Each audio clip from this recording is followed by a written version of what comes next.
देखिए the thing is बच्चे ना कि आपको पता होगा कि जो ये प्रोब्स एंड ये सब चीजें हैं ये है तो बहुत वास्ट, ठीक है, बट आपकी एनसीईआरटी में कितना है, मुझे लगा कि हमें सिर्फ उतना ही फिलहाल के लिए फोकस करना चाहिए। Yes ma'am. है ना, क्योंकि प्रोब्स अगर आप देखोगे ना तो इसका mechanism it's very very very vast, ठीक है। Yes, तो ma'am.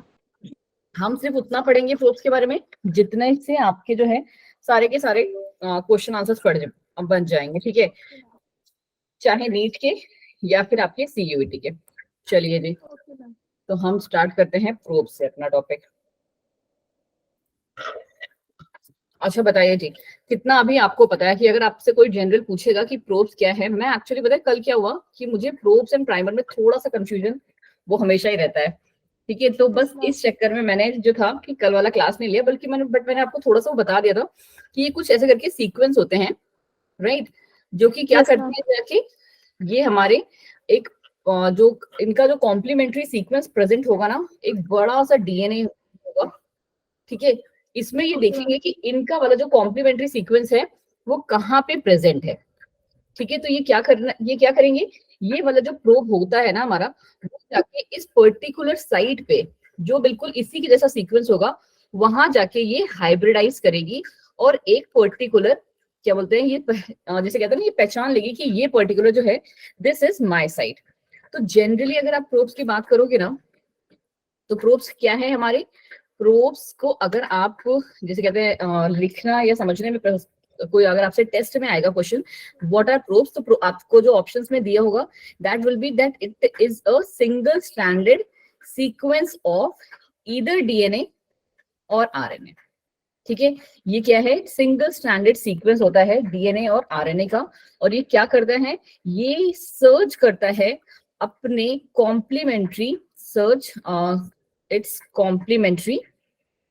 कॉम्प्लीमेंट्री का मतलब तो आप सब समझते होगे, right, complementary sequence in a given sample कि यहाँ पे एक कोई पर्टिकुलर सैंपल्स दिए हुए हैं, इनमें से इसका कॉम्प्लीमेंट्री जो है वो कौन सा है, ठीक है। तो प्रोब्स का हमारा बेसिकली काम जो होता है यही होता है कि, और ये काम कैसे करता है, हाइब्रिडाइजेशन टेक्निक से, क्योंकि एक जाके क्या कर जाता है, हाइब्रिडाइज ही तो कर जाता है।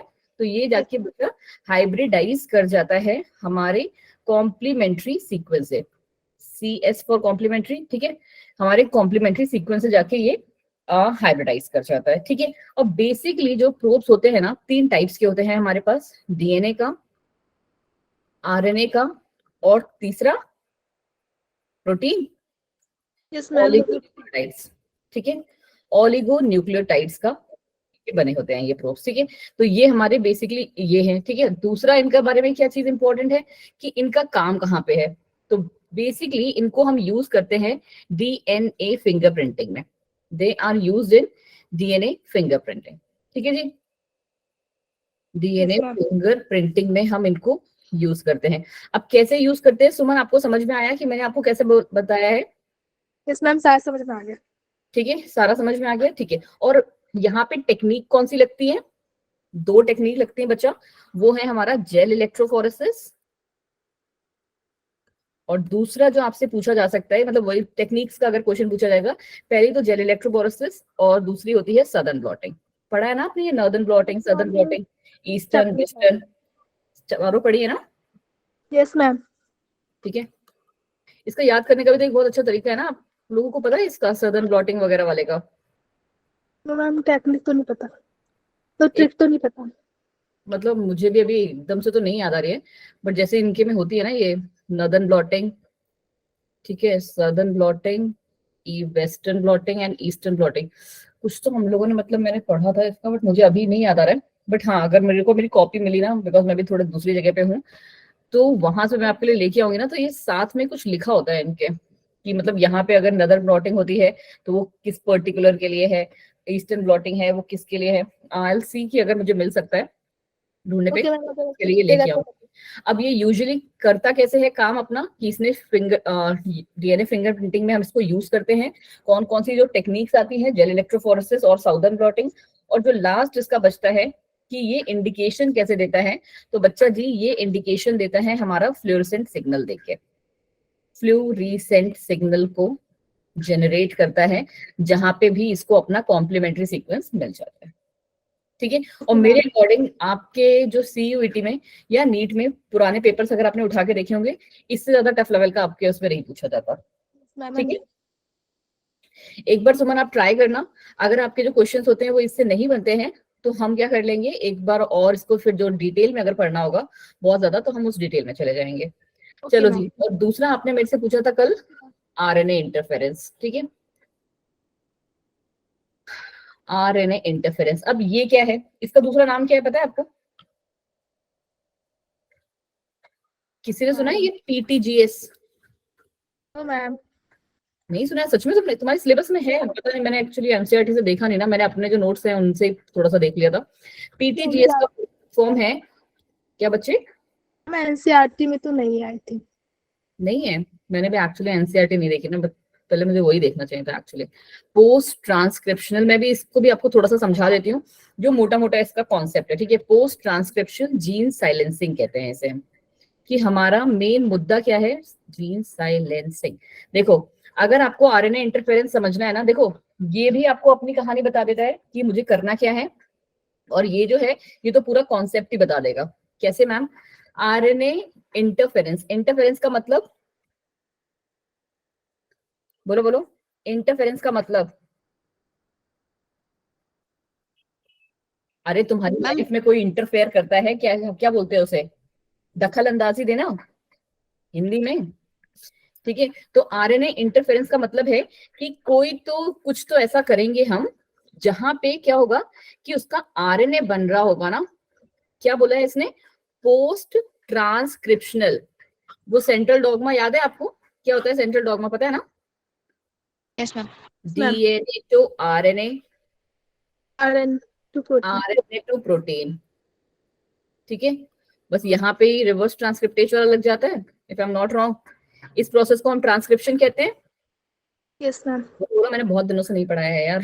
ठीक है, और इसे हम रिवर्स ट्रांसक्रिप्शन कहते हैं, and this process is known as translation, if I am not wrong. ठीक है, तो पूरा सेंट्रल डॉगमा हमारा। अब इसने क्या बोला है, इसका दूसरा नाम क्या दिया है? Post transcriptional. इसका मतलब है कि डीएनए से तो आरएनए बन गया। इसका मतलब क्या हुआ कि आरएनए इंटरफेरेंस या फिर पीटीजीएस जो है वहां पे कहाँ पे काम होगा कि ये वाला तो ई सीक्वेंस जो है बच्चा वो तो हमारा बन चुका है मैम। ठीक है, अब जो भी होना है ना वो होना है कि हमें आरएनए से प्रोटीन नहीं बनने देना है।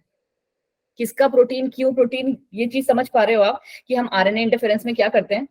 और इससे भी देखो, अब यहाँ पे भी आपको क्लियर हो जाएगा। इसने कहा आरएनए इंटरफेरेंस कि अब हम आरएनए की प्रोसेसिंग में इंटरफेयर करेंगे। समझ में आ रही है ये बात? Yes ma'am. ठीक है, सिर्फ सुमन ने क्वेश्चन पूछा तो क्या सुमन को ही समझना है, बाकी सबको पता है ये पहले से? कीर्ति, शगुन, प्रिया एंड एवरीवन। नो मैम, नहीं पता, मैं नहीं पूछा था। अच्छा आपने पूछा था, सो सॉरी बच्चा, मुझे नहीं पता था। ठीक है, मुझे लगा बस वही रिप्लाई कर रहे हैं ना तो शायद उन्हीं को तो अब आपको ये समझ में आ गया है कि हमने क्या करा है, आरएनए की प्रोसेसिंग में, आरएनए की प्रोसेसिंग में इंटरफेयर करना है, प्रोसेसिंग में इंटरफेयर करना है। ठीक है, ये बात हमें थोड़ी सी माइंड में मैम क्लियर हो गई है जाके।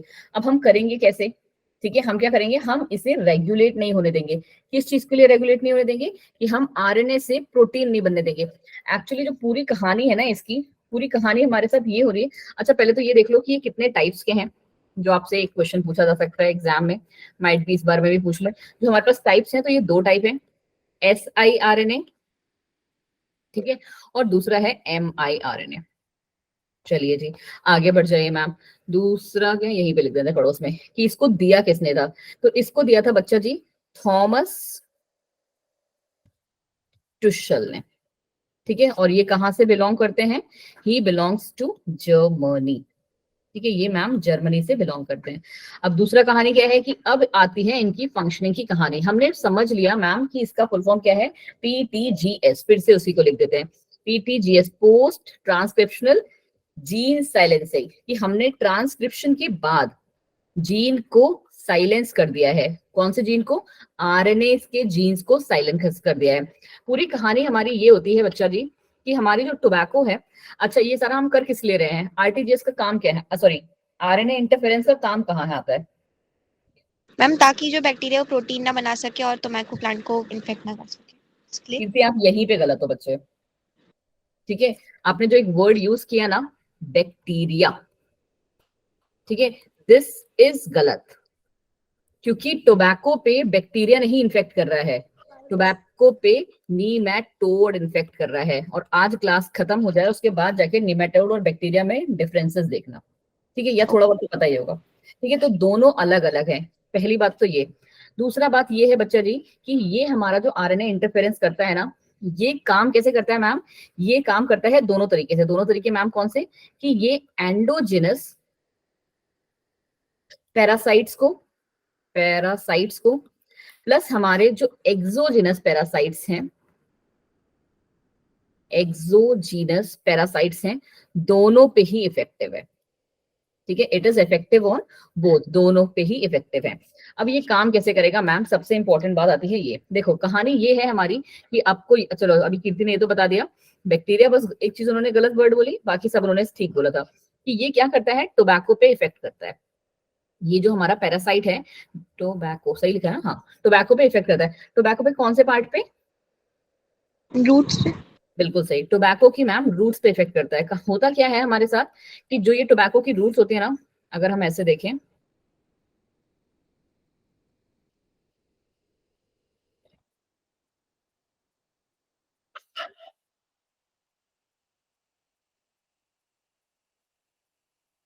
कुछ इस तरीके से टोबैको की रूट्स होती हैं, ठीक है, कुछ इस तरीके से हमारे टोबैको की रूट्स होती हैं। बट ये वहां जाके क्या कर देता है बच्चा जी, जब ये जो हमारा नीमेटोड है वो जब इसको इन्फेक्ट कर देता है ना, तो आपने बताया कि ये रूट्स पे इफेक्ट करता है, तो ये मैम ना रूट्स पे नॉट डाल देता है ऐसे, ये रूट्स पे मैम नॉट डाल देता है, ठीक है। ये बात आपको पता होनी चाहिए कि इसने नॉट डाल दी, इसीलिए हम इसको क्या कहते हैं, रूट नॉट डिसीज, यही कहा जाता है, रूट नॉट डिसीज। बस 5 मिनट लगेगा, हम अपने चैप्टर पे पहुंच रहे हैं, ठीक है।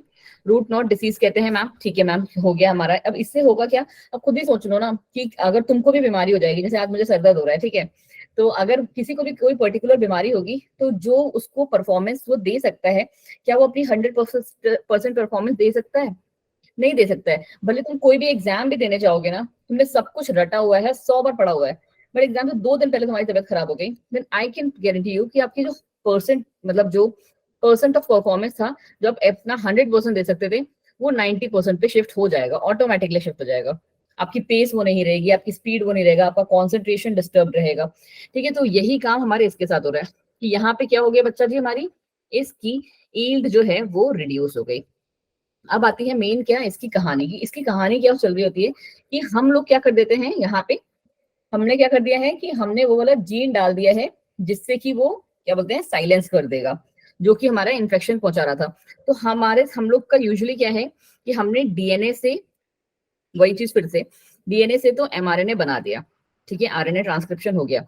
बट यहाँ पे आरएनए से देखो कहानी कब होती है कि आरएनए से जब प्रोटीन बनता है ना, उसके बाद ही हमारे मतलब टोबैको के प्लांट में इन्फेक्शन लगता है, ठीक है। उसके बाद ही जो हमारा टोबैको का प्लांट है उसमें मैम इन्फेक्शन लगता है। तो हमें क्या करना है, हमें मैम करना ये है कि हमें जो निमैटोड स्पेसिफिक जीन है ना, जहां पे वो वर्क करता है, जैसे हम कहते हैं निमैटोड स्पेसिफिक जीन, ठीक है, उसमें जाके इसको इनकॉर्पोरेट करना है। किसको इनकॉर्पोरेट करना है?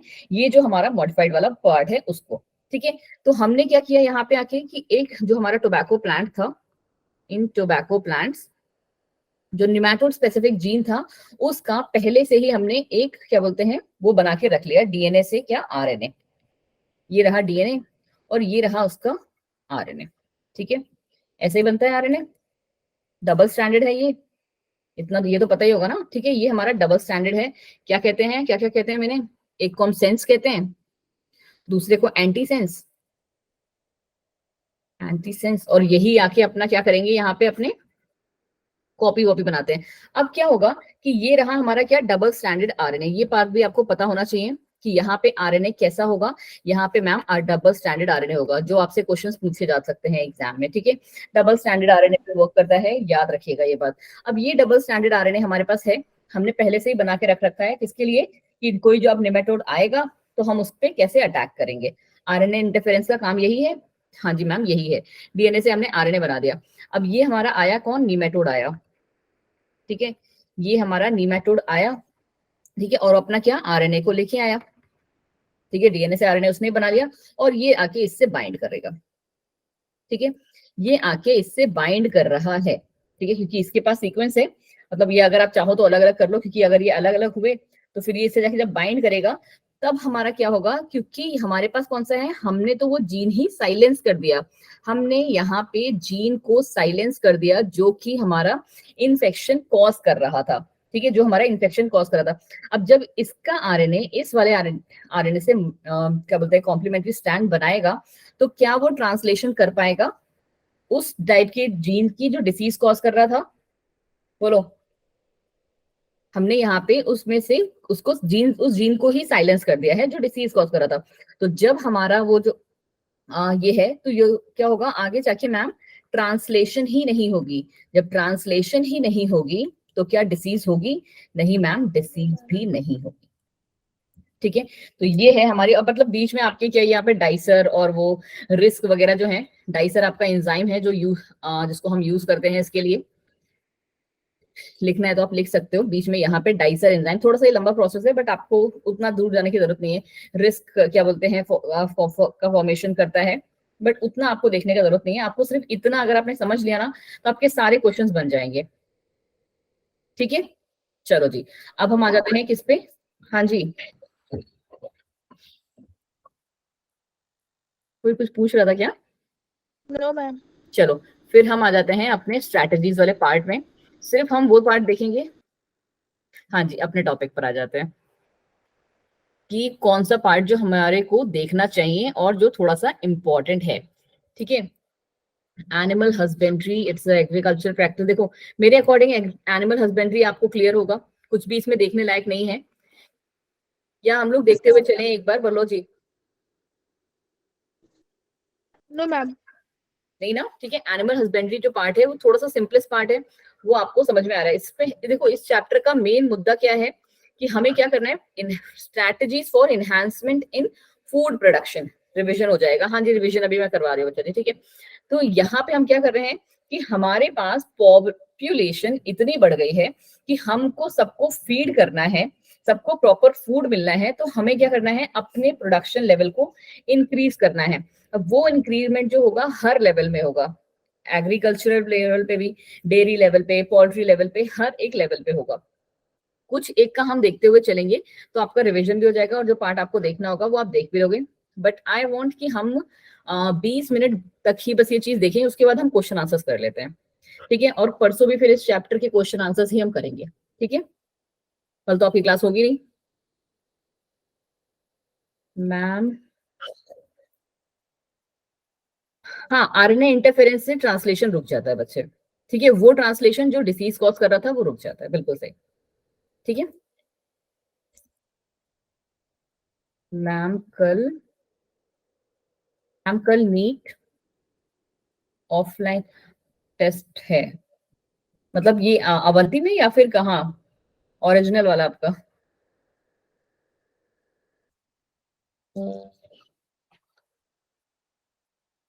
चलिए जी, हम इसको एक बार देखते हैं, आप एक बार रिप्लाई कर देना, ओके। तनिका मैं समझी नहीं, मतलब ऑफलाइन ऐसे प्रैक्टिस टेस्ट होगा ना, नीट का एग्जाम है कल, नहीं आई गेस, बताना एक बार। अच्छा अवंती में, हाँ जी अवंती में तो चलो देते हो। चलो, तो अब हमने यहाँ पे क्या देखना है कि हम एक एक करके टॉपिक को देखते चलते हैं। Management of farms and farm animals, कैसे करना है हमें कि हम फार्म और फार्म एनिमल्स को बढ़ाएं, का जो है प्रोडक्शन बढ़ाएं इनडायरेक्टली, बस हमारा कहने का मतलब ये है। अगर आप सबसे पहले डेयरी फार्म मैनेजमेंट की बात करते हो, तो डेयरी में सबसे इंपॉर्टेंट प्रोडक्ट मिल्क, और उसके प्रोडक्ट्स को पता है आपको कि ह्यूमंस जो है हर एक तरीके से जो है यूज करते हैं। बट आजकल एक नया ट्रेंड भी आया है, कौन सा ट्रेंड आया है आजकल? बहुत सारे सेलेब्स हैं जो कि आजकल कहते हैं ना कि हम डैश बन गए हैं, वीगन, पता है ना? हाँ जी बिल्कुल सही, वीगन बन चुके हैं। वीगन वाले जो होते हैं ना वो डेयरी प्रोडक्ट्स भी नहीं यूज करते हैं, वो मतलब इतने ज्यादा धर्मात्मा बन जाते हैं कि उनको क्या बोलते हैं, एनिमल का जो ये मिल्क विल्क है उसको भी कंजम्पशन नहीं करते हैं। चलो जी, कोई नहीं, सबका अलग अलग वो है। डेयरी मैनेजमेंट जो है सबसे पहले, क्योंकि हम इंडियंस भी और ऑल ओवर द वर्ल्ड के डेयरी के बहुत सारे प्रोडक्ट्स होते हैं जिनको हमें चाहिए होता है, जिसकी एक प्राइम रिक्वायरमेंट होती है। तो उसके लिए आपको क्या करना है, सिलेक्शन करना होता है गुड ब्रीड्स का। ठीक है, हमें उस टाइप के ब्रीड्स चाहिए जिनमें की हाई यील्डिंग पोटेंशियल हो, combined with resistance to disease. दोनों की दोनों चीज कि पोटेंशियल भी हाई हो और डिसीज से भी रेजिस्टेंट हो। ठीक है, तो cattles have to be housed well, should have proper water and maintain disease free environment. Now the feeding of cattle should be carried out in a scientific manner, ताकि हम क्वालिटी और quantity of जो fodder है उसको आपको क्या करना है, मेंटेन रखना है। क्लीनलीनेस और ये डॉक्टर की विजिट, इंस्पेक्शन, रिकॉर्ड मैनेजमेंट, ये सारे जो हैं आपके कुछ स्टेप्स हैं जिसके लिए हम क्या करते हैं। अल्टीमेट देखो, इस चैप्टर का अल्टीमेट गोल है हमारा कि हमें quality of food plus quantity of food को इंक्रीज करना है। ठीक है, यही दोनों काम हमें करने हैं इसमें। अब अगर आप पोल्ट्री फार्म पे आ जाओगे तो पोल्ट्री फार्म में क्या है हमारा, पोल्ट्री फार्म्स में जो हमारे डोमेस्टिकेटेड फाउल्स हैं, जो बर्ड्स हैं, उनको हम यूज करते हैं फॉर द एग प्रोडक्शन। और इसमें मेनली क्या हमारे चिकन्स एंड डक्स आते हैं, समटाइम्स तुर्की एंड बीज भी आते हैं।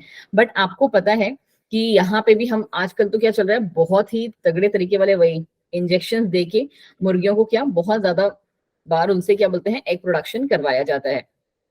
यहाँ पे भी सेम ही कहानी चाहिए हमको कि हम सिलेक्शन करें disease free and suitable breeds का, plus proper safe conditions provide करें, वाटर एंड उसको भी फीड करें, और हाइजीन और हेल्थ केयर को भी उनको मेंटेन रखें।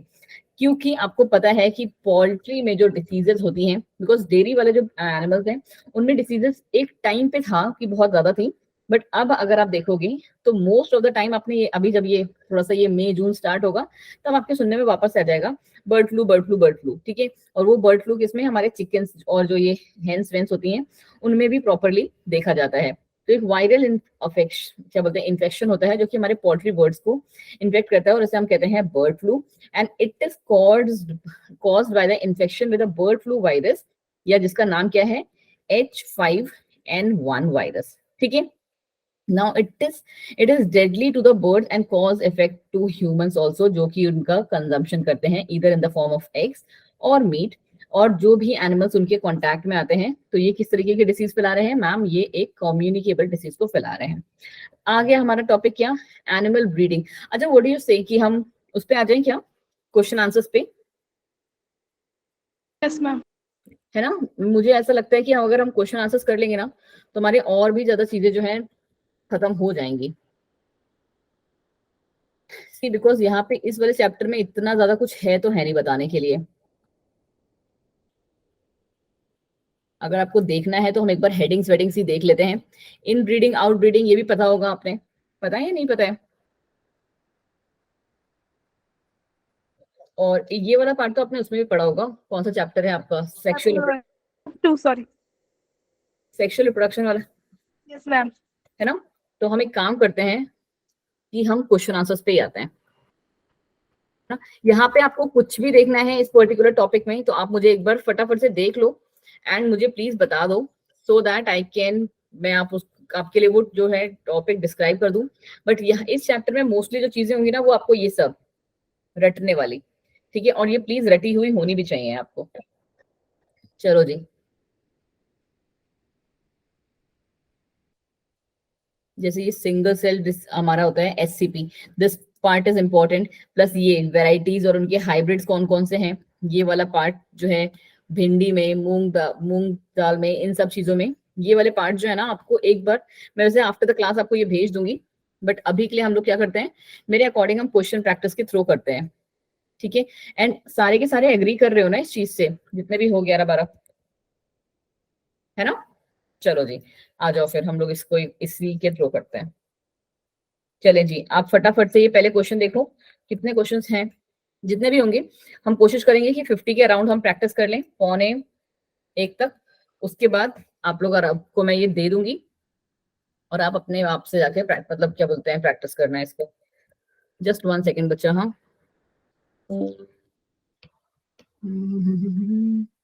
Just 1 second, 1 moment. तब तक आप बाकी के क्वेश्चन देखो, मैं एक बार में पहले आपके 4 क्वेश्चन करा दूंगी।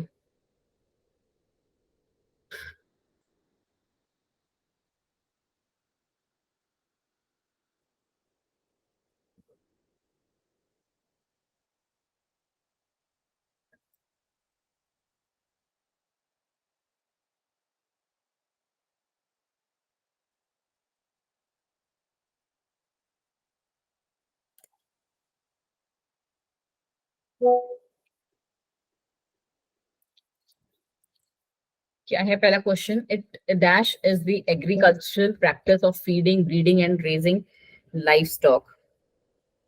Choose the most appropriate word to fill in the blanks. कौन सा बोल रहे हो आप इसमें? Animal husbandry and cattle improvement. Ma'am A. हाँ, एनिमल हस्बेंड्री आएगा. किसी ने, मुझे ऐसा लगा कि किसी ने सी भी ऑप्शन दिया था, पता नहीं. आपने दिया था बच्चे, बट मेरे अकॉर्डिंग तो हाँ, इसका ए ही होना चाहिए. चलिए, एनिमल हस्बेंड्री इंक्लूड्स, ये तो इजी क्वेश्चन है. All of this. All of these, ठीक है. Next, crustacean fishery is connected with the exploitation of. किसका एक्सप्लॉयटेशन कर रही है ये? Ma'am maybe A. Maybe A. और बाकी लोग, उनके अकॉर्डिंग कौन सा मे बी है?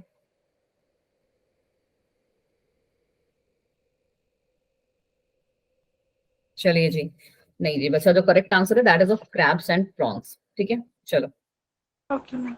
हाँ जी, आ जाओ जी. इसमें हमारा एनिमल हस्बेंड्री, देन हमारा all of these, and then हमारा यहाँ पे क्रैब्स एंड पॉट्स. तो अब अगर जिनको नहीं पता था उनके लिए क्या है, आपको एक लर्निंग भी यहाँ पे मिल गई कि क्रुस्टेशियन फिशरी जो है that is connected with the exploitation of crabs and prawns. ठीक है, क्रैब्स एंड प्रॉन्स का इसमें एक्सप्लॉयटेशन हो रहा है. Live stock refers to, question number 4.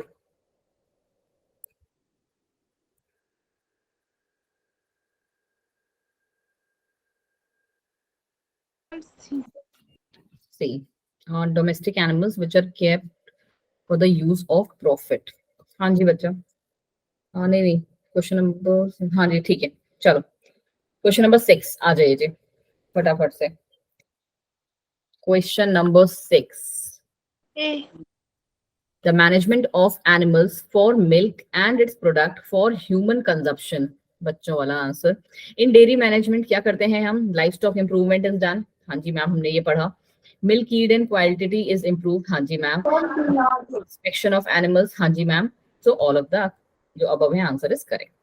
Choose the correct options. बस 10-15 क्वेश्चन पहले हम ये जनरल वाला करते हैं ताकि आप अपने उस पे आ जाओ फ्लो पे. उसके बाद मैं आपको सीधे वही नीट वाले पे ही पहुंचा दूंगी. Choose the correct option. More than 70% of the world livestock population is in India and China. क्या ये बात सही है या गलत है? सही है. ठीक है, 70% ऑफ द लाइवस्टॉक जो है वो हमारे इंडिया और चाइना ही चला रहे हैं. फिर कह रहे हैं the contribution of India and China to world farm produce is about 25%. क्या ऐसा है? हाँ जी भाई, मेजर कंट्रीज हैं ये, इंडिया और चाइना, दोनों ही चीज के लिए, प्रोडक्शन के लिए भी और पॉपुलेशन के लिए तो है ही है. Important life stock of India are cattle and buffaloes. क्या इस चीज में कोई सोचने वाली चीज थी? नहीं जी मैम. तो करेक्ट आंसर है सारे के सारे ही ऑप्शंस ठीक है. चलो, question number 9.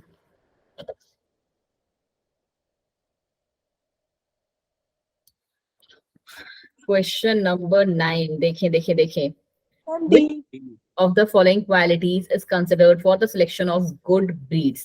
High yielding potential and resistant to disease. बिल्कुल सही. What measures should be taken for cattle to realize the yield potential? They has to be housed well. Feeding should be in scientific manner. Hygienic milking, storage and transport of the milk.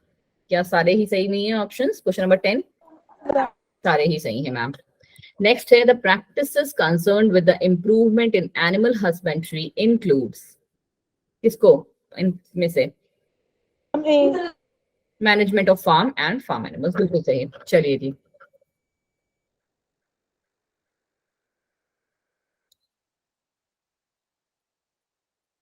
आ जाए जी. Which of the following birds are domesticated in the poultry farm management? फिर से देख लो एक बार बच्चे. D. Sudhanshu B बोल रहे हो या डी बोल रहे हो? डी. सारे ही होते हैं बच्चे. सुमन जी, सिर्फ चिकन नहीं है, डक्स भी हैं, टर्की एंड गीज भी हैं. मैंने आपको स्टार्टिंग वाले ये वाला पार्ट तो किया था हमने. चलो, which of the following points should be kept in consideration for the management of poultry farm? Selection of disease free and suitable breeds. हाँ जी ma'am. Proper and safe farm conditions. बिल्कुल ma'am. Proper feed and water. हाँ जी. Hygiene and health care. तो कौन सा option बच गया? Bird flu क्या है, अभी जस्ट तो पढ़ा। बर्ड फ्लू क्या है, किस टाइप का डिसीज है ये, वायरल। Viral disease. चलो जी, ये क्या है, आइडेंटिफाई द ब्रीड, ये क्या है बताएं जी। ऐसे क्वेश्चन एक्चुअली एग्जाम में नहीं देने चाहिए, मतलब इसमें कैसे पता चलेगा कि ये गाय है या मैम ये लग रहा है। हाँ जी बच्चा, ए ही है, जर्सी गाय है और लेग हॉर्न, ये हमारा। ओके चलो next, an infectious bacterial disease of cattle buffalo sheep goats is, कौन सी है, क्वेश्चन नंबर 15।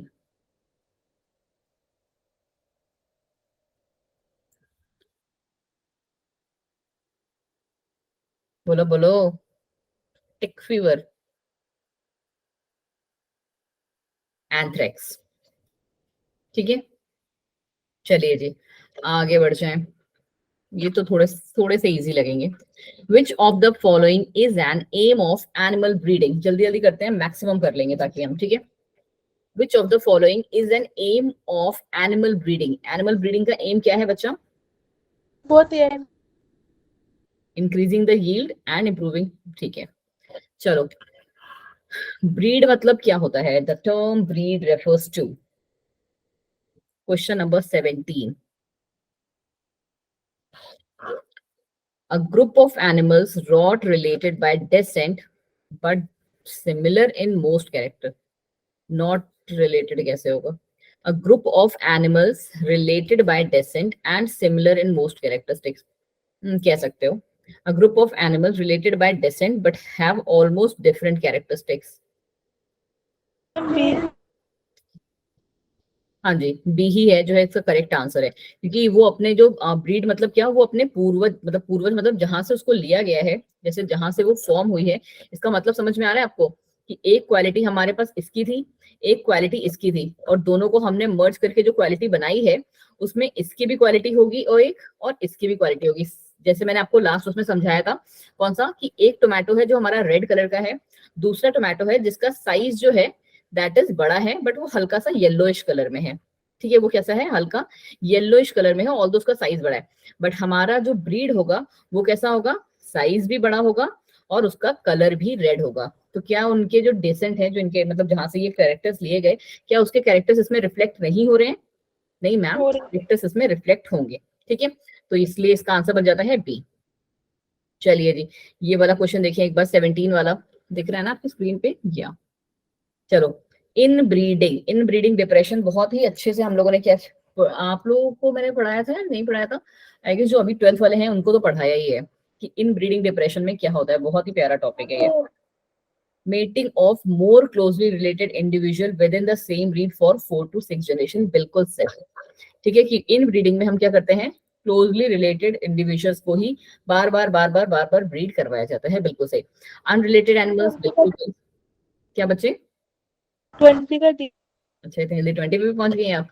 20 का बोल रहा है, कंटिन्यूड इन ब्रीडिंग से क्या होता है, रिड्यूसेस फर्टिलिटी, बोलो जी क्या फर्टिलिटी रिड्यूस होती है, यस मैम। हाँ जी मैम। प्रोडक्टिविटी रिड्यूस होती है, यस हाँ मैम। जी मैम। इन ब्रीडिंग डिप्रेशन होता है, वो तो उसका रिजल्ट ही है, तो answer is all of the above, ठीक है। अब जिसको अगर समझ में नहीं आया है तो वो प्लीज मुझसे पूछ सकता है कि इन ब्रीडिंग डिप्रेशन वगैरह क्या है क्या नहीं है, पहले मैं आपको मान के चल रही हूँ कि आपको पता है। ये देखिए, homozygous pure lines in cattle can be obtained by, किससे obtain करते हैं हम इसे, हम ए।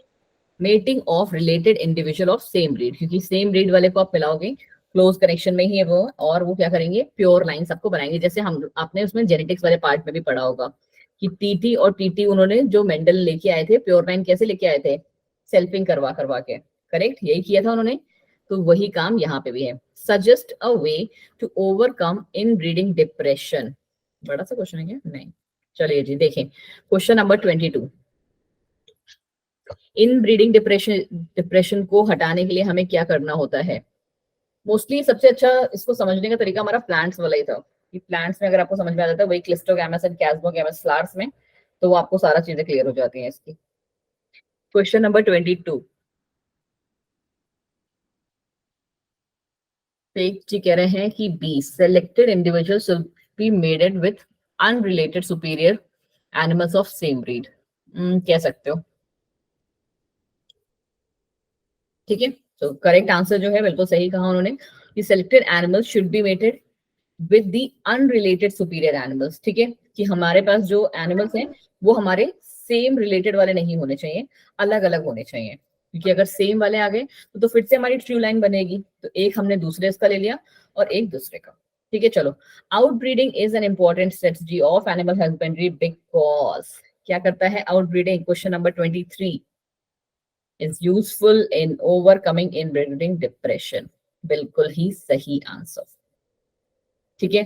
प्योर लाइंस तो हमको बनानी ही नहीं है। चलें जी, question number 19 and 24। Question number 19 पहले देखते हैं।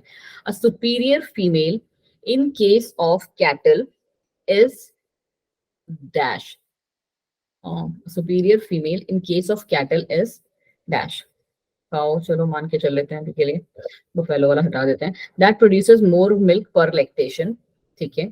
On other hand superior male is bull, ठीक है, बुली होगा, which gives rise to dash, superior progeny चाहिए या इंफीरियर, सुपीरियर ही चाहिए होगी, इंफीरियर क्यों चाहिए होगी हमें। क्वेश्चन नंबर 1 इसका 19 का ए, राइट, हाँ जी। सुपीरियर, देखो क्या बोला है इन्होंने कि इन केस ऑफ कैटल में हम क्या कर रहे हैं कि एक काउ है जो प्रोड्यूस करती है बहुत सारा milk, on the other hand superior male is bull, superior male क्या होगा, बुल होगा। जब हम कैटल में उसमें दोनों ही सुपीरियर ले रहे हैं तो हमारी प्रोजेनी भी तो सुपीरियर ही होगी, वो इंफीरियर क्यों होगी, ठीक है। चलिए जी आगे बढ़ जाएं, समझ में आया ना 19 वाला पार्ट, ठीक है। क्वेश्चन नंबर 24 फटाफट से देखें, आई थिंक 24 का सी कह रहे हैं। when breeding is between the unrelated animals including individuals of same breed but having no common ancestors for 4 to 6 generation or between different breeds or different species, तो इसको क्या क्या बात कर रहे हो बच्चे, कंट्रोल ब्रीडिंग कहेंगे उसे हम। देखो कंट्रोल ब्रीडिंग तो किसी उस पे नहीं कहेंगे, और इन ब्रीडिंग को तो हमको हटाना है, इसीलिए तो हम अनरिलेटेड स्पीसीज लेके आए हैं, ठीक है।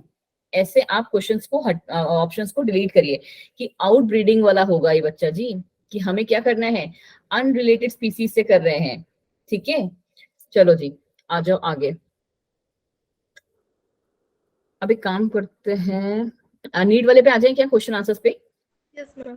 या पहले जनरल वाले भी प्रैक्टिस करना है। मेरे अकॉर्डिंग हम पहले नीट वाले कर लेते हैं, फिर टॉपिक वाइज तो मैं आपको भेज दूंगी। I don't know how many of the students आप प्रैक्टिस करते हो, आ जाओ स्टेटमेंट बेस पे करते हैं क्योंकि इसी में ज्यादा मजा आता है करने में,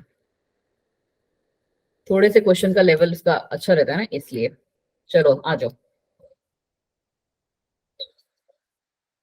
सेलेक्ट द इनकरेक्ट स्टेटमेंट, 2019 में ही आया हुआ क्वेश्चन है ये आपका 122। Inbreeding is essential to evolve pure lines in any animals, क्या ये करेक्ट है। Yes ma'am. हाँ जी मैम ये बात बिल्कुल ठीक है।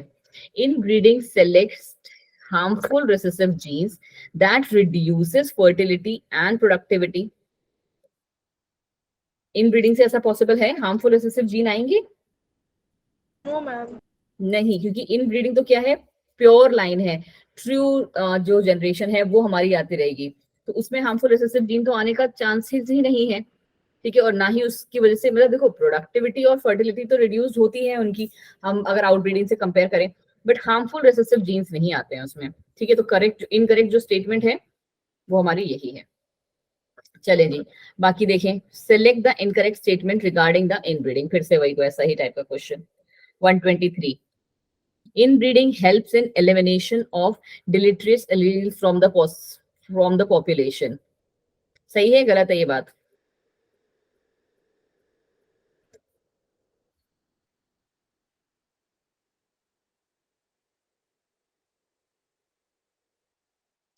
ठीक है।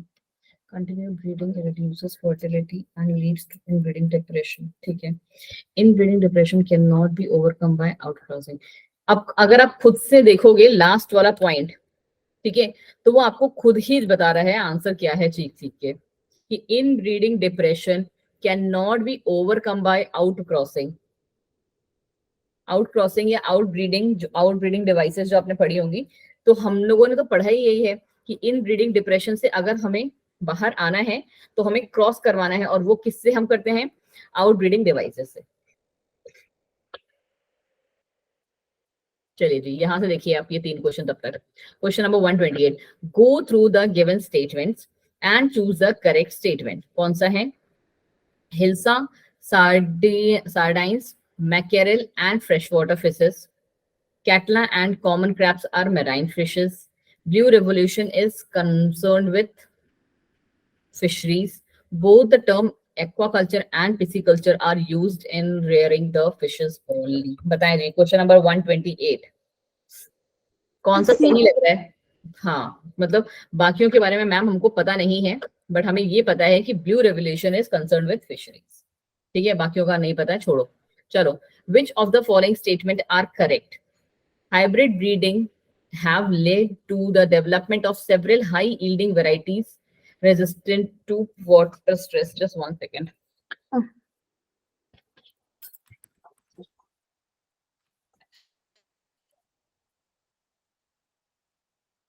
चले जी, क्योंकि मेरा लैपटॉप उड़ जाता वरना अभी। Sorry. Hybrid breeding have led to the development of several high yielding varieties resistant to water stress. क्या ये बात ठीक है? Question number 129। ठीक है, ठीक है। अब यहाँ पे अगर इसने ओनली लगाया होता ना तो ये स्टेटमेंट गलत होती, बट इन्होंने बोला है क्या ऐसा है, तो हाँ भाई ऐसा है। A group of animals related by descent and similar in most characteristics are called breed. हाँ जी भाई, उसको ब्रीड ही कहते हैं। The agriculture practice of breeding and raising life stock is called animal husbandry. तो हाँ जी बेटा, उसको एनिमल हस्बेंड्री कहते हैं, तो सारे ही सही है। चलो, क्वेश्चन नंबर 130।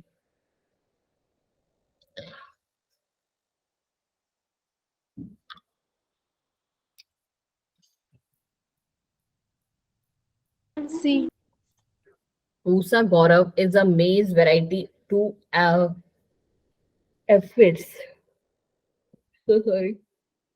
नहीं जी। Pusa A4 is okra variety. नहीं जी। Himgiri is a wheat variety resistant to hellbund. हाँ जी बच्चा जी। चलो, next, which statement are correct about Atlas 66? कौन सा statement correct है? Question number 131.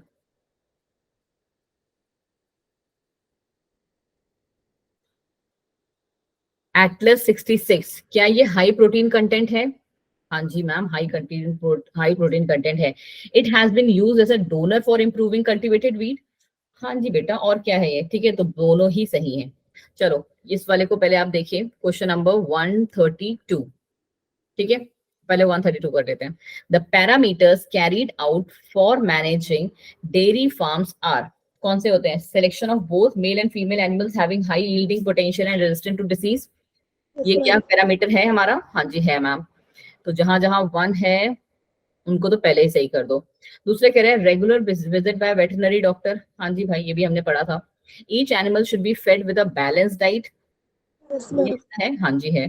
पे attention to good animal management and general supervision. तो करेक्ट आंसर कौन सा बन गया 132 का? डी। चलो, क्वेश्चन नंबर 124 एम्स में आया हुआ है, तो it is a high possibility कि चेंज करके थोड़ा सा आपसे भी पूछ ले। इनकरेक्ट स्टेटमेंट किसकी? इन ब्रीडिंग की। इन breeding depression increases the productivity. Question number 124 ये पहले ही गलत है। ठीक है, क्योंकि वो प्रोडक्टिविटी को कभी भी इंक्रीज नहीं करता। इन breeding depression can be overcome bye out crossing या आउट ब्रीडिंग। हाँ जी मैम। प्योर लाइन प्रोड्यूस करता है। हाँ जी। होमोजाइगोसिटी लाता है। हाँ जी, होमोजाइगोसिटी तो लाता ही है। चलो, which of the following statement is correct for cross breeding? Cross breeding के लिए कौन सा करेक्ट है? Refers to the cross of superior male of one breed with the superior female of another breed. बताओ जी, क्वेश्चन नंबर 125। क्रॉस ब्रीडिंग यही करते हैं। हाँ जी, बिल्कुल सही कह रहे हो, यही करते हैं। चलो, और बाकी फिर पढ़ने की भी जरूरत ही नहीं है। अब इसमें ऊपर कोई है? चलो, इस वाले को देख लो एक बार 127 को। ये जो बच गया है 126 आप घर से देख लीजिएगा। I be sharing you the PDF after this completion. चलो, which of the following statements are not a main objective of animal breeding? Improved growth rate, ये तो ऑब्जेक्टिव है या नहीं है? क्वेश्चन नंबर 127 है हाँ मैम, मैम। ठीक है। और फिर है increase production of milk meat food, हाँ जी मैम। सुपीरियर क्वालिटी की होनी चाहिए, हाँ। Improve resistance to various disease, तो ये भी तो है ही भाई एनिमल ब्रीडिंग का।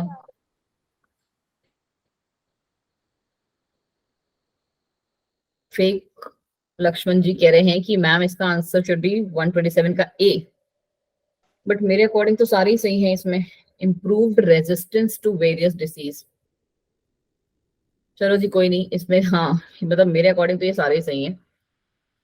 अब आ जाओ जी नेक्स्ट वाले पे। कभी कभी होता है ना कि ये वाले लोग ये भी गलत कर देते हैं, हो सकता है बाय मिस्टेक आ गया हो। चलो, animal husbandry deals with, animal husbandry किससे डील करती है?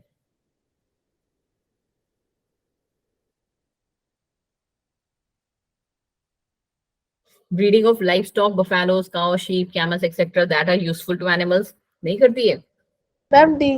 मैम, ठीक है। फिर है rearing, catching, shelling etcetera of fish, मोलस्कास एंड क्रुस्टेशियंस, क्या एनिमल हस्बेंड्रीज में होता है? Breeding plants for human use, ये वाला क्या इसमें आएगा? तो जहां जहां थर्ड है वो कैंसिल, बचा क्या ये, क्योंकि हम बात कर रहे हैं बच्चा एनिमल हस्बेंड्री की, ठीक है। चलो, question number 134, consider the following statement and select the option which includes all the correct ones only, सिर्फ correct होने चाहिए। single cell spirulina can produce large quantities of food rich in protein, mineral, vitamins, क्या ये बात सही है? 134 मेरे according तो बिल्कुल सही है, एससीपी का तो काम ही यही होता है, ठीक है। फिर ये नेक्स्ट कह रहे हैं कि body weight wise the microorganism Methylophilus methylotrophus may be able to produce several times more protein than the cows per day, क्या ऐसा पढ़ा है आपने? नहीं पढ़ा है? No ma'am. अगर आप कहो तो मैं आपको एससीपी वाले लाइंस पे पहुंचा दूं फिर से 134 में के लिए, क्योंकि बेटा जी जो ये आंसर है ये जो लाइन है बिल्कुल सही है। अगर आप अभी तक आपने नहीं पढ़ा था तो ये बात याद रख लो। देखो, सिंगल सेल प्रोटीन्स का बेसिक काम क्या होता है कि वो क्या करते हैं, आपको पता है ना सिंगल सेल प्रोटीन्स क्या होते हैं? कोई बच्चा मुझे बताएगा what are single cell protein? बस एक लाइन में ही चाहिए मुझे। बच्चा जी बहुत ही इंपॉर्टेंट टॉपिक है, इसीलिए मैं आपसे उस टाइम पे मैंने आपसे पूछा था कि अगर आपने नहीं पढ़ा है तो आप मुझे बता दीजिए, क्योंकि आप उस टॉपिक को इग्नोर नहीं कर सकते, ठीक है। That is something very very important. और जो इनफैक्ट तुम लोग ना क्या बोलते हैं, ये सब अपना कर भी लोगे ना अभी, और नीट वगैरह क्वालिफाई भी कर लोगे, उसके बाद जब मेडिकल लाइन में भी एंटर करोगे ना, तो भी आपको ये वाला जो टॉपिक है ना बहुत ही इंपॉर्टेंट है, एससीपी, ठीक है। और एक्चुअली क्या है ना, बहुत ज्यादा अभी तक कंट्रीब्यूशन इसमें आया नहीं है, बहुत ज्यादा जिसे हम कहते हैं, छोटा सही है तो उतना तो बहुत ही इंपॉर्टेंट है, काफी ज्यादा हार्ड काफी ज्यादा हार्ड टाइट है। जब मैं उस टाइम पूछ रही थी तब क्यों नहीं बताया गया आप लोगों से? चलो जी, सिंगल सेल प्रोटीन को बस एक छोटू सा टॉपिक है, एक बार इसे देख लेते हैं हम। क्या कह रहा है ये कि it refers to the source of mixed proteins extracted from pure और मिक्स्ड कल्चर ऑफ ऑर्गेनिज्म। हमने क्या किया है, प्योर या मिक्स्ड कल्चर के थ्रू हमने एक सोर्स ऑफ प्रोटीन बनाया है कि दैट पर्टिकुलर सप्लीमेंट जो होगा ना वो क्या है, सब्स्टिट्यूट है, किसी एक पर्टिकुलर चीज का सब्स्टिट्यूट है। कि जैसे आप लोगों ने वो सुना होगा ना, क्या बोलते हैं, क्या सोयाबीन जो है, सोयाबीन जानते हो ना, न्यूट्रिला जिसे हम कहते हैं, ठीक है। न्यूट्रिला में कितना केजी दाल के बराबर का प्रोटीन प्रेजेंट होता है? जो सब कहते हैं ना कि दाल से हमें बहुत प्रोटीन मिलता है, दाल से बहुत प्रोटीन मिलता है, बल्कि अगर आप एक बाउल ऑफ सोयाबीन खा लेते हो तो वो दाल से कहीं टाइम ज्यादा आपको वो प्रोटीन जो है वो प्रोवाइड करा देता है। तो यहाँ पे भी हम यही कर रहे हैं कि हम सप्लीमेंट ढूंढ रहे हैं, ऑल्टरनेटिव ढूंढ रहे हैं, किसका? सोर्स ऑफ प्रोटीन्स का। बट क्या चीज नहीं हम कर रहे हैं कि हम वही पुराने जो अपने ट्रेडिशनल मेथड्स हैं हम उन पे डिपेंड नहीं है, हम क्या लेके आ गए हैं, उनका ऑल्टरनेट लेके आ गए हैं। उनका ऑल्टरनेट मतलब क्या, कि हम माइक्रोब्स को यूज कर रहे हैं उनको प्रोटीन रिच बनाने के लिए। That several microbes have been used as a source of food protein, ठीक है, सोर्स ऑफ गुड प्रोटीन के लिए। कौन से हैं उसमें? स्पाइरुलिना एंड जो अभी हमने क्वेश्चन बना हमारा, मिथाइलोफाइलस मिथाइलोट्रोफस, ठीक है। They are being grown on industrial scale on material like waste paper from potato processing plants, जिसमें स्टार्च होगा, स्ट्रॉ होगा, मोलासेस होंगे, एनिमल मैन्योर्स होंगे एंड हमारा सीवेज तक इंक्लूड होगा। उस पे हम इनको ग्रो कर रहे हैं, चेंज कर रहे हैं और उनको रिच इन प्रोटीन बना रहे हैं। बट वही है, वो हमारे अंदर क्या बोलते हैं, भारतीय वाला कीड़ा, कि हम लोग नहीं खाते हैं, हम लोग दाल पे ही डिपेंडेंट रहते हैं और हमारी बॉडी को एक्चुअल में रिक्वायरमेंट उतनी ज्यादा प्रोटीन की है भी नहीं। ठीक है, अब वो चीज कहाँ पे है, जैसे आपने उसका सुना होगा ना, एक कौन सी तो एल्गी है जिनको हम यूज, जो जो स्पेस वाले लोग होते हैं वो यूज करते हैं, सुना है ना ये आपने पार्ट, शायद आपने 11th क्लास में पढ़ा होगा कि कुछ एल्गी होती है, वो स्पेस ट्रेवलर्स होते हैं, वो यूज करते हैं, क्योंकि स्पेस ट्रेवलर्स क्या, उनको टैबलेट्स के फॉर्म में दिया जाता है वो। ठीक है, वो जो पर्टिकुलर टैबलेट है, क्योंकि आप स्पेस में तो खाना लेके नहीं जाओगे पूरी सब्जी अपनी, तो उनको वो टैबलेट दी जाती है and that particular tablet consist की, उससे आपको भूख नहीं लगती है। ठीक है, तो यही काम हमारे ये जो माइक्रोब्स हैं, स्पाइरुलिना एंड मिथाइलोफाइलस, काम ये कर रहे हैं। ठीक है, इससे होगा क्या कि using waste as nutrient medium reduces the environmental pollution. ठीक है, बट वही है, बट हमारे एथिक्स थोड़े से हर्ट होते हैं या कुछ होते हैं, इसलिए इंडियंस मोस्टली इस चीजों को नहीं लेते हैं। Because of high rate of biomass production and growth, microbes can produce much bigger amount of protein than larger animals. 250 gram of methylophilus produces 25 ton of protein. सोचो आप, तो क्या हमारे ह्यूमन बॉडी में इतने की रिक्वायरमेंट है? मेरे अकॉर्डिंग तो नहीं है। ठीक है, इतने की हमारे को रिक्वायरमेंट नहीं होती है। ठीक है, चलो जी, इसलिए मैंने आपसे 10 बार पूछा था कि बेटा जी पढ़ा है, पढ़े, तब तुम लोग बोले नहीं। ठीक है, एटलीस्ट जितना 2 चीजें दी हुई हैं, तो मतलब कम दिया हुआ है तो एटलीस्ट उतना तो पढ़ ही लो। यहीं पे कहीं थे हम, कहाँ हो गया, ये रहा। ठीक है, तो अब आप ये समझ जाओगे कि सिंगल सेल जो है हमारा स्पाइरुलिना, वो क्या करता है, प्रोटीन रिच फूड बनाता है, जिसमें हमारे मिनरल्स और विटामिन भी होते हैं। हाँ जी मैम, बनाता है। दूसरा हमने कहा कि body weight wise the micro organism methylophilus may be able to produce several times protein than that of cows per day. तो क्या अब ये बात सही है? Yes ma'am. बिल्कुल ही सही है मैम, अब हमारे दिमाग में घुस गई है। दूसरा कह रहा है कि common button mushrooms are very rich source of vitamin C. Mushroom में विटामिन सी होता है। मशरूम्स क्यों खाते हैं हम? देखो देखो, एक बार गूगल करो, mushrooms are rich in protein. ठीक है, ये भी बेटा प्रोटीन ही प्रोवाइड करते हैं हमको। तभी हम कहते हैं ना, सोयाबीन, मशरूम्स, इन सब में वे टू ज्यादा प्रोटीन होता है व्हेन कंपेयर्ड विद दाल। फिर है a rice variety has been developed which is very rich in calcium. सुना है ऐसा? बस मैंने नहीं सुना। ठीक है, तो करेक्ट आंसर हमारे जो बड़े हैं, जिसपे हम बिल्कुल श्योर शॉर्ट हैं, और अगर आप देखोगे तो ऑप्शन में दिए भी हुए हैं। और अगर आपको ना ये दोनों आप पता था कि ये दोनों मैम बिल्कुल सही हैं, तो आप उसी बेसिस पे इन तीनों को ही एलिमिनेट कर सकते थे। क्योंकि देखो, इसमें तो फर्स्ट एंड सेकंड का नाम ही नहीं है। इसमें फर्स्ट भाई किस बेसिस पे आपने गलत कर दिया, और यहाँ पे सेकंड गलत कर दिया, तो सिर्फ जो एक ऑप्शन भी बचता है ना तुम्हारे लिए, देखो ना, भगवान ने करके दिया है, तो यही है। ठीक है, कि जो सही है। चलो, बट हाँ, आपको इसके लिए पता होना चाहिए कि ये स्पाइरुलिना और मिथाइलोफाइलस क्या कर रहे हैं। चलो आ जाओ जी, इस वाले क्वेश्चन को देखो तब तक आप। क्वेश्चन नंबर कितने आ जाएंगे इसमें? 2 ही आ पाएंगे। 135, फटाफट से देखें ध्यान से। अगर ये वाला भी नहीं आता है तो फिर से हम वापस जाएंगे, फिर से क्वेश्चंस को देखेंगे। क्वेश्चन नंबर 135, आपको एक सीक्वेंस लगाना है कि हम कैसे कैसे कर सकते हैं। अच्छा क्वेश्चन है। सबसे पहले क्या करते हैं हम, खुद से बताओ, सबसे पहले आपने क्या किया? आइडेंटिटी। ए। ठीक है, सबसे पहले बच्चे आप मतलब इसका आंसर मैम ये बता रहे हो या फिर? हाँ सबसे पहले आप एक चूज। हाँ, ये फिर ठीक है। ठीक है, फर्स्ट इसके लिए 1 बोल दो, क्योंकि रोमन नंबर्स में दिया ना।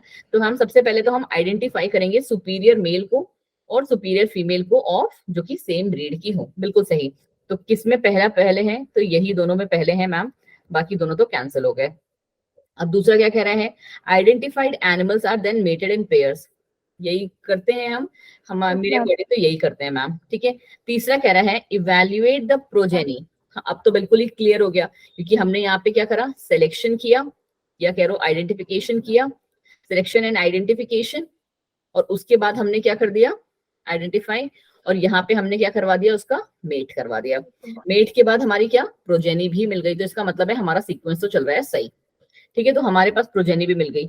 अब इन kettles superior female is cow, अभी जस्ट पढ़ के हटे हो Yes, ma'am. के थ्रू, है ना, काउ या buffalo, that produces more milk per lactation and superior male is bull, that gives rise to superior progenies. बिल्कुल सेम लाइन थी, सिर्फ काउ बुफेलो वाला जो पार्ट था वो हमारा हमने नहीं लिया था। ठीक है, हमने क्योंकि वहां पे ऑप्शन में क्या इंफीरियर दिया हुआ था, तो इस Yes, ma'am. वजह से हमने नहीं लिया था। बट आंसर काउ और बुफेलो दोनों ही सही है। ठीक है, तो ये पार्ट भी हमारा सही हो गया ma'am. Superior progenies obtained are further mated. तो अगर आप देखोगे तो पूरा सीक्वेंस ही सही है कि हमने पहले Yes, ma'am. आइडेंटिफाई करा, सेलेक्ट किया, मेटिंग कराई, प्रोजेनी आई, और हमने जो सिलेक्शन किया था वो कौन कौन सा सिलेक्शन किया था। ठीक है, चलो जी, तो आंसर बन गया हमारा 10। अब आ गया क्या, क्वेश्चन नंबर 139। देखें जी, when the breeders want to incorporate desired characters into crop plants, they should क्या करना चाहिए उन्हें, increase and improve the yield. हाँ जी भाई, वो तो सबसे इंपॉर्टेंट है हमारा। इंक्रीज टॉलरेंस टू सैलिनिटी, इसको आप होल्ड पे कर सकते हो कि हाँ सैलिनिटी को टॉलरेट करने का, ठीक है, देख सकते हैं, वो डिपेंड करता है एरिया टू एरिया। ठीक है, रेजिस्टेंस टू पैथोजन फ्री, वह बिल्कुल सही है मैम। फिर कह रहे हैं इंक्रीज टॉलरेंस टू पेस्ट, ये इंसेक्ट पेस्ट, बिल्कुल सही है। तो अगर आप देखोगे तो 1, 3 एंड 4 तो हम बिल्कुल श्योर हैं, बट ऐसा कोई ऑप्शन दिया नहीं है। तो अगर आप देखोगे तो इस बेसिस पे आप क्या चारों ही कर दोगे कि हाँ मैम चारों ही ठीक है। ठीक है, क्योंकि ये वाला जो है वो डिपेंड करता है कि आप कौन से एरिया के प्लांट्स की बात कर रहे हो, कौन से एरिया के क्रॉप की बात कर रहे हो। ठीक है, चलो आ जाओ इन दोनों क्वेश्चंस पे फटाफट से।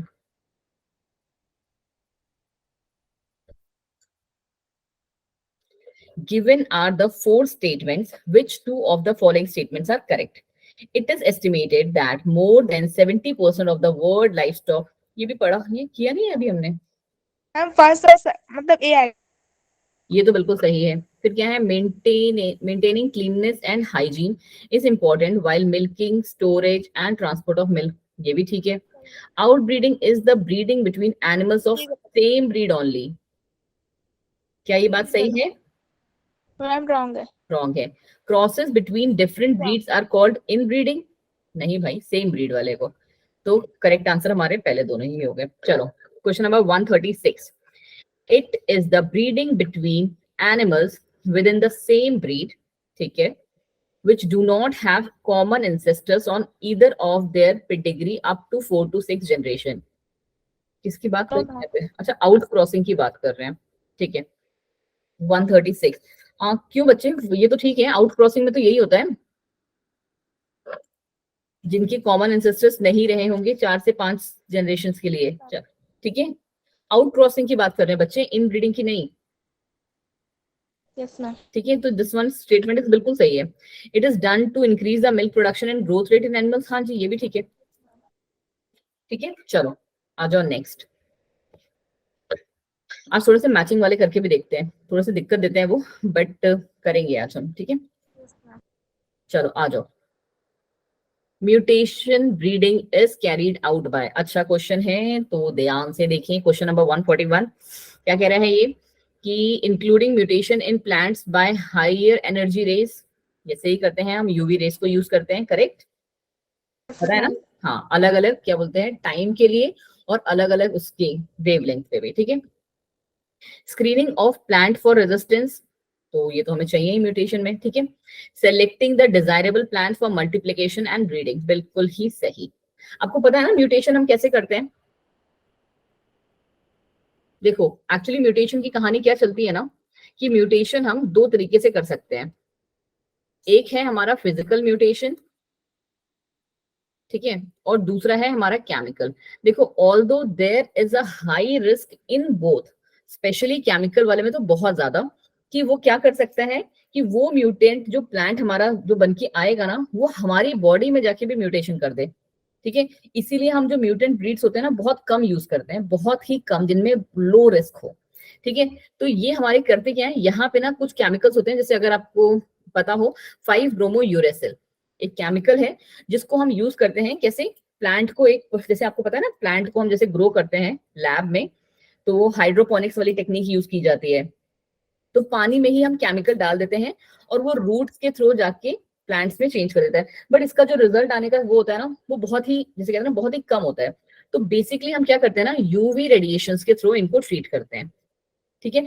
और वो भी कैसे, अलग अलग टाइम पे, अलग अलग टाइम पे मतलब क्या, कि हमने बहुत सारी वेराइटीज ली प्लांट्स की और इनको क्या किया, इसको हमने जैसे 1 दिन के लिए दिया, इसको 2 दिन के लिए ट्रीट किया, इसको 3 दिन के लिए ट्रीट किया, इसको 4 दिन के लिए ट्रीट किया, 5 और 6 और 7, ठीक है। फिर हमने देखा कि किस पे इफेक्ट हुआ, ठीक है, कि किस कौन सा वाला है जिसके जो जेनेटिक एक्सप्रेशंस हैं वो चेंज हो रहे हैं, ठीक है। जिनके जेनेटिक एक्सप्रेशन चेंज हुए हमने उसको ले लिया, बिकॉज वरना दूसरा वाला तो कैसा है, दूसरा वाले को हम क्या कहेंगे, वाइल्ड प्लांटिंग कहेंगे। वाइल्ड प्लांट मतलब होता है कि जैसा हमने लिया था वो वैसा ही है, ठीक है। इनका फिर हम क्या करते हैं ना, जो हमारे जिनमें हमारा म्यूटेशन शो हुआ है उनका हम टेस्ट करते हैं, कौन सा, amino acid test. Amino acid तो जानते ही हो ना,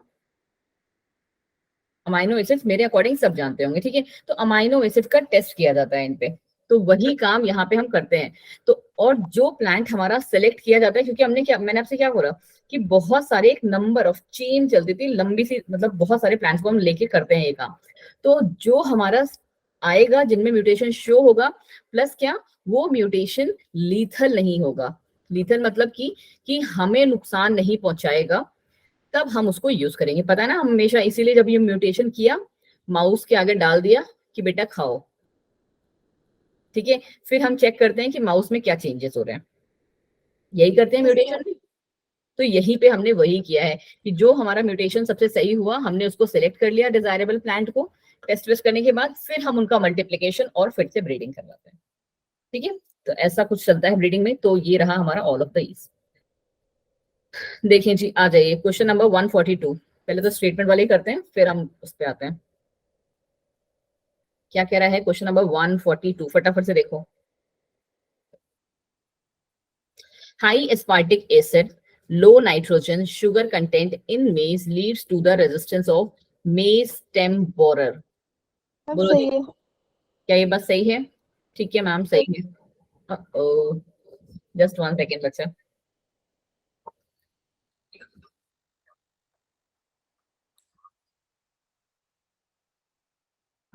चलिए जी, थैंक यू। नेक्स्ट है, Pusa Sadabahar is a food variety resistant to chili mosaic virus. Question number 142। हाँ जी मैम, ये भी ठीक है। फिर है, Norman E Borlaug developed a semi dog variety. नाम तो याद होने ही चाहिए, तो बिल्कुल ही ठीक है। तो इनकरेक्ट वाला कौन सा बच गया हमारे पास, germ blast collection is the collection of all sexual genes of all individual. नहीं जी, ठीक है। चलिए क्वेश्चन नंबर 143, फटाफट देखो, फिर हम एक दो मैच द कॉलम करते हैं। The shift from grains to meat diets creates more demand for cereals। Grains to meet diet पे अगर हम शिफ्ट करेंगे तो क्या सीरियल्स की डिमांड ज्यादा होगी? Question number 143।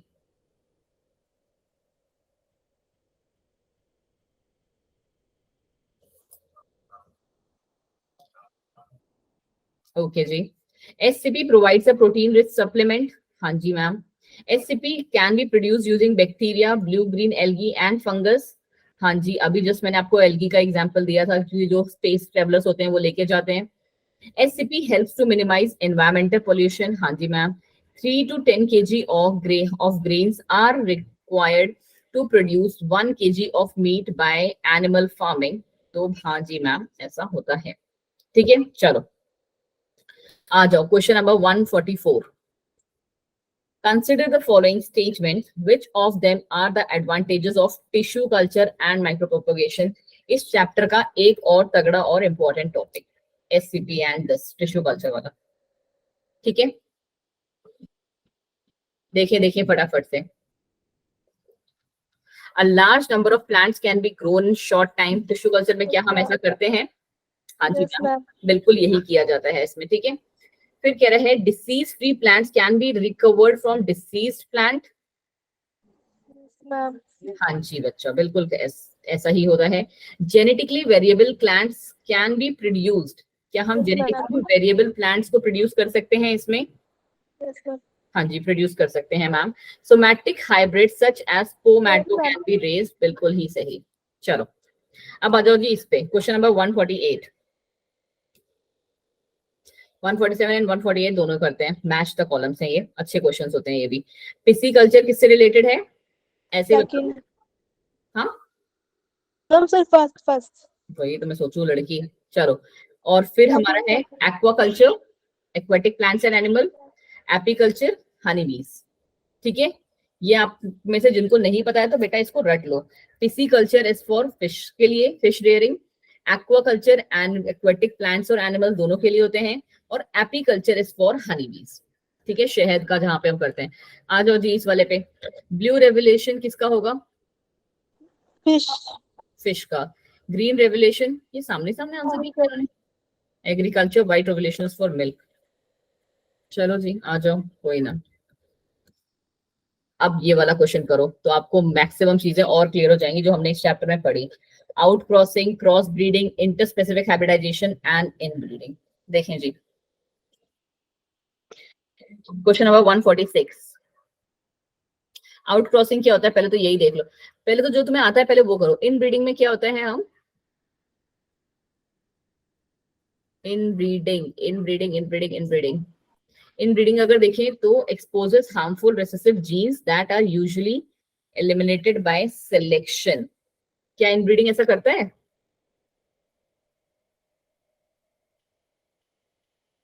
No, ma'am. देखो देखो क्वेश्चन नंबर 146 कौन सा है जो हमारे लिए हिंट है, meeting of animals belonging to different breeds, Outcrossing. Crossing. Correct, पहला तो हमें मिल गया कि चलो ये तो आउट क्रॉसिंग है, तो ये दोनों तो हो गए बिल्कुल गलत, क्योंकि बी में यहाँ पे क्या, सॉरी ये वाला सही हो सकता है। एक सेकेंड, कौन से गलत हो गए, हमने आउट क्रॉसिंग बोला, कौन सा आउट क्रॉसिंग का टू, ए का टू तो एक ही में दिया हुआ है ये, Yes, ma'am. आउट क्रॉसिंग में तो यही करते हैं। हाँ, cross breed different, but cross breeding भी तो यही कर सकते हैं, क्यों। Yes, ma'am. तो अगर अभी हम क्रॉस ब्रीडिंग को लेकर चलें और उसको इन ब्रीडिंग को होल्ड पे डाल देते हैं, ठीक है, क्योंकि हमारे पास और ऑप्शन नहीं रह जाते। फिर ये कह रहा है कि आउट क्रॉसिंग का कौन सा होना चाहिए, पहले पूरे पढ़ ही लेते हैं यार। Mating of animals of different species, ये क्या कहलाता है, mating of animal, interspecific hybridization. ठीक है, हाँ जी, एक्चुअली कंफ्यूजन है, सब बहुत ज्यादा क्लोज है ना एकदम से। इंटरस्पेसिफिक हाइब्रिडाइजेशन क्या है, mating of animals of different species, ठीक है, इंटरस्पेसिफिक, ठीक है, डिफरेंट Yes, ma'am. स्पीसीज मतलब, तो ये तो हम श्योर हैं कि सी का तो फोर्थ है, सी का फोर्थ कहीं दिया हुआ है, तो सी का फोर्थ इसी में दिया हुआ है, Sorry, second. थर्ड में दिया हुआ है, ठीक है, तो अभी इसके बेसिस पे हम लगाते हैं। दूसरा ये कह रहा है बी का सेकंड तो हमने भी लगाया था, तो ये भी ठीक हो गया हमारा। आउट क्रॉसिंग क्या है हमारा, थर्ड बोल रहा है।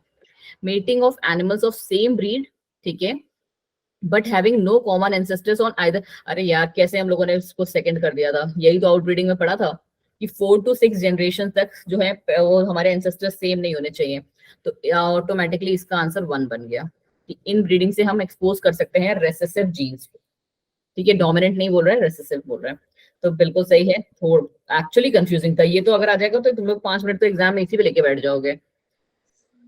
बट यस, ट्राई करना है इस चीज में, कैसे करना है आपको कि एक बार सबको पढ़ लेना, ठीक है, लाइन से लेके कॉमन फीचर्स जो हैं।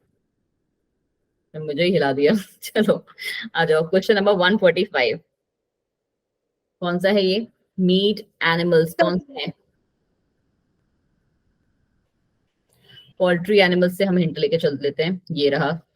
बी का थर्ड कौन से हैं, बी का थर्ड है, ये रहा, तो यही सिर्फ दिख रहा है। मीट एनिमल्स कह रहा है ये first, beef, sheep and kettles, ठीक है। फिर ये कह रहा है मिल्क एनिमल, काउ एंड बुफेलोस, ये भी ठीक है। Domesticated animals, horse and camel. कोई प्रॉब्लम इसमें, No, ma'am.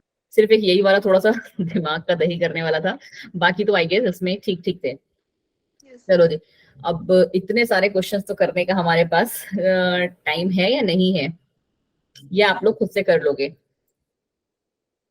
मैम कर लेंगे, ये करवा। क्या सुमन? अब एक और करा तो उसके बाद हम कर लेंगे। चलो एक और करा देते हो, as you wish. Match the follow me करें फिर, या फिर NCERT, sorry NCERT exam plus पे आ जाए? बस 5 एग्जाम्पल करो। हाँ जी, हम जैसे आपकी मर्जी, आप तो एक काम करते हैं, अच्छे अच्छे वाले क्वेश्चंस करते हैं। ये लो, ये वाला करो 154, अच्छा लगेगा क्वेश्चन करने में, लगेगा कि हाँ कुछ सीख के गए। और अब तो क्लियर हो गया होगा इन ब्रीडिंग आउट ब्रीडिंग क्या होता है। आउट ब्रीडिंग में जैसे ही वो वाला क्वेश्चन देखो, वो देखो ना कि दूसरी स्पीसीज के बीच में हम क्रॉस करा रहे हैं, प्लस 4 to 6 जनरेशन तक कोई एंसेस्टर नहीं है, वैसे ही आउट ब्रीडिंग का आंसर मार्क कर दो, ठीक है? उसी बेसिस पे हमारे सारा आंसर निकल जाता। चलो क्वेश्चन नंबर 154 देखिए ध्यान से, वो भी कौन सा है, इनमें से कौन सा है जिसको हम जानते हैं? IARI, Indian agricultural research institute, कहाँ है ये? Question number 1।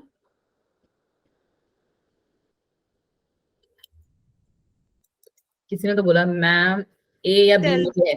देखो अगर हाँ इसी का आंसर तुम्हें पता है ना, तो तुम सबके आंसर निकाल लोगे। इंडियन एग्रीकल्चर रिसर्च इंस्टीट्यूट, और अगर आपको पता होगा ना तो एक क्या बोलते हैं, प्लांट जीनोम रिसर्च इंस्टीट्यूट भी है, PGRI। सुना है तुम लोग तो दिल्ली के हो? प्लांट जीनोम रिसर्च इंस्टीट्यूट, वो भी इसी से ही लिंक्ड है, CSIR का ही है, ठीक है? तो ये दोनों हमारे दिल्ली के टॉप मोस्ट हैं। जिन्होंने ये वाला नाम नहीं सुना है तो प्लीज इसको भी याद रखना, क्योंकि ना यहाँ पे हमारा मोस्टली जेनेटिक्स का काम होता है। प्लांट जीनोम रिसर्च इंस्टीट्यूट है एक ये, ठीक है? इंस्टीट्यूट है, और ये किससे लिंक्ड है? CSIR जो होता है ना हमारा नेशनल लेवल वाला, उसी से लिंक्ड है, और ये भी दिल्ली में ही है बच्चा, ठीक है? याद रखना। तो IARI कहाँ है हमारा? न्यू दिल्ली में है, और सिर्फ एक ही ऑप्शन में है कि फर्स्ट का ए है, ठीक है? नेक्स्ट अब अपने आप ही लिख हो जाएंगे कि बी का क्या है, अगर हमें नहीं पता है तो। वैसे नहीं पता है honestly. International crop research institute for semi arid crops, ये कहाँ पे है बच्चा? हैदराबाद में है, अब याद रखना बिल्कुल अच्छे से। फिर है national environmental engineering research institute, where it is, तो it is in Nagpur. And central potato research institute, it is in Shimla. क्या ये पांचों आपको याद रहेंगे अब, यस मैम। Including this? याद रख लीजिएगा बच्चा, क्योंकि इंपॉर्टेंट है, किसी भी फॉर्म में पूछे जा सकते हैं ये, ठीक है? एक बार फिर से देखो, किसका बच्चा? CSIR।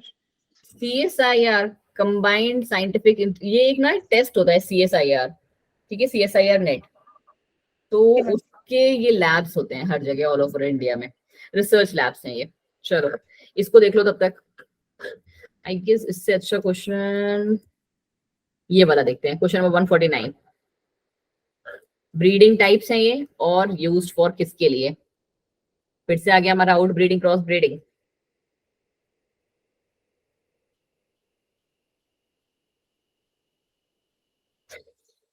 क्वेश्चन नंबर 149, देखो देखो देखो जी, फर्स्ट का first I think. One second बच्चा।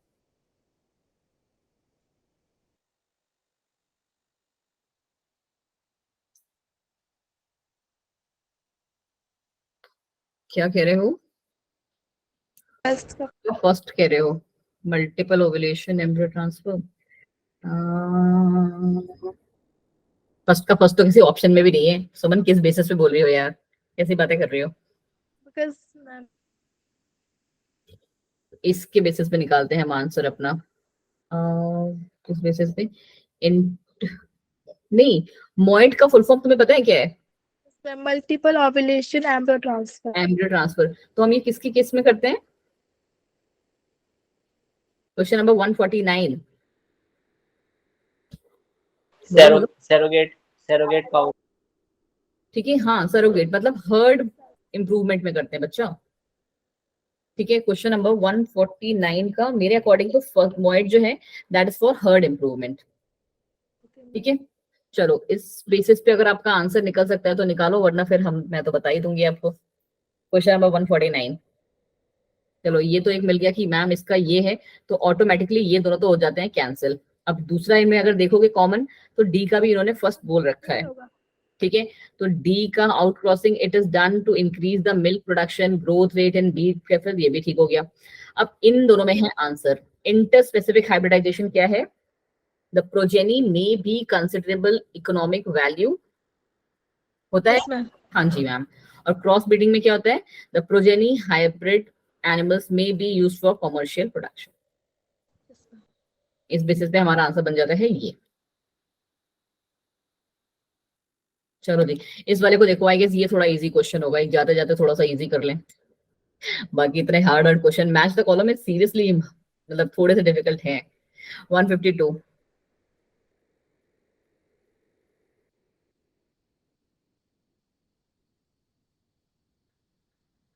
कैरेट, स्पिनच और पंपकिन। स्पिनच क्या देता है हमें? Iron. कैल्शियम देता है? नहीं देता है। कैल्शियम के बेसिस पे आंसर निकालना पड़ेगा इसका। आयरन और कैल्शियम हमें कहाँ से मिलती है? स्पिनच और बथुआ, Yes, ma'am. मेरे अकॉर्डिंग तो यही होना चाहिए। ठीक है, Book फिर में है भुट्टा, सॉरी, कैरेट, स्पिनच और पंपकिन। कैरेट किसका सोर्स है? कैरेट तो विटामिन ए का सोर्स है I guess, beta if I am not carotene. Wrong, है ना? कैरेट से हमें विटामिन ए तो मिलता है, रेड कलर की कैरेट, लाल चीजें खानी चाहिए, कुछ ऐसा तो बोलते हैं मम्मी लोग। तो ए का हो गया फोर्थ। अब कौन सा है ए का हो गया फोर्थ? ए का फोर्थ तो दो जगह दिया हुआ है भाई, ये दोनों तो कैंसिल हो गए। फिर कह रहा है बिटर गॉड टोमेटो। हमने सी भी सॉल्व कर लेना, सी का सेकंड है। हाँ तो आंसर तो मिल गया हमें, सी का सेकंड ये रहा। फोर्थ ये रहा, सी का सेकंड ये है। थर्ड है हमारा क्या? स्पिनच एंड सॉरी, टू का है थर्ड बिटर गॉड, एंड ये किसको है? विटामिन सी का सोर्स है टोमेटो। हाँ टोमेटो आप कह सकते हो, उसमें आता है। एंड बीन्स तो आपको पता ही है कि सारी की सारी बीन्स किसको? प्रोटीन देती है यार, इस बेसिस पे भी हम आंसर निकाल ही सकते थे। Yes, ma'am. ठीक है, चलो समझ में आया ये वाला पार्ट कैसे निकालना है हमें? एक एक आंसर्स को लेके चलो आप, सिर्फ सबका नहीं पता है आपको, कोई बात नहीं। Carrot is a source of vitamin A, इस बेसिस पे हमने विटामिन ए लगा दिया है। फिर आपको पता होना चाहिए टोमेटो, इसमें हम कहते हैं ना सिट्रस फूड खाने चाहिए हमें, जिसमें ऑरेंज, मौसमी, संतरा ये सब भी आता है, वो विटामिन सी का सोर्स होते हैं। ठीक है, स्पिनच और बथुआ अगर आपको नहीं पता था, बट बथुआ मेरे हिसाब से तो पता होना चाहिए, जितने भी लीफी वेजिटेबल्स होते हैं, है ना, इसमें iron. उनमें आयरन होता है। पालक, बथुआ, इन सब में आयरन है। और बीन्स जितनी भी होती हैं, चाहे जो भी बीन्स ले लो, they are rich source of protein.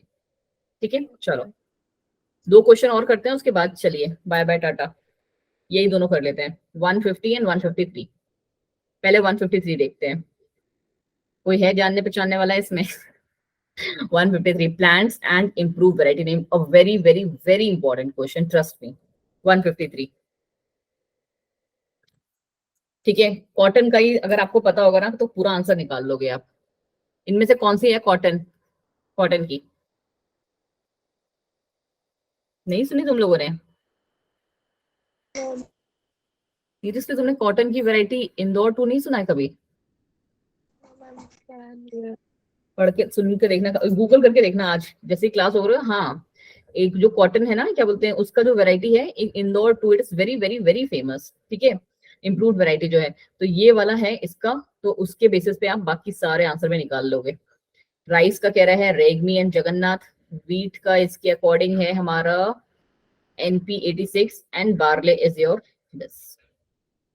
ठीक है, थोड़ा सा टफ क्वेश्चन है, बट यस अगर आपको एक पता था तो आप इसका निकाल सकते हो, तो इसका करेक्ट ऑप्शन बन जाता है हमारा बी। बस ये एक लास्ट देख लो और आज के लिए कहानी खत्म। कौन सा है जानने पहचानने वाला? पक्सीनिया। कौन सी डिजीज फैलाता है पक्सीनिया? फाइटोप्थोरा भी है जाना पहचाना, बताएं जी। Puccinia, question number 150।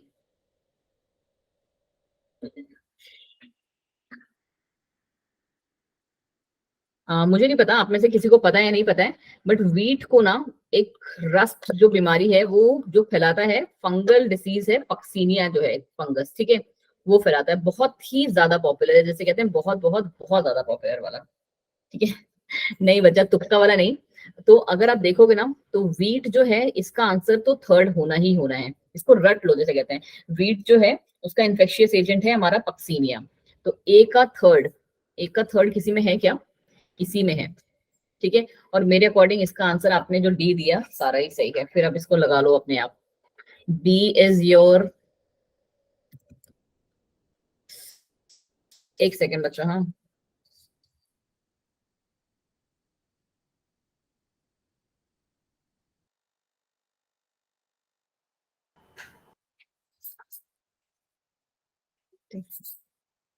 चलो जी, आज के लिए इतना ही। Thank you everyone. जो थोड़े बहुत चीजें मैंने आपको बोली हैं मार्क करके, उन चीजों को प्लीज थोड़ा सा ध्यान दीजिए। एंड मुझे भी ऐसा लगता है कि क्वेश्चन आंसर्स के उससे हम थोड़ा सा ज्यादा जो है चीजों को कवर कर सकते हैं। ठीक है, आज हमने कितने क्वेश्चन किए होंगे? I guess more than 80 question हमने कर लिए होंगे आज। ठीक है, चलो बाय बाय बाय बच्चे, bye everyone, take care, thank you so much for joining the class.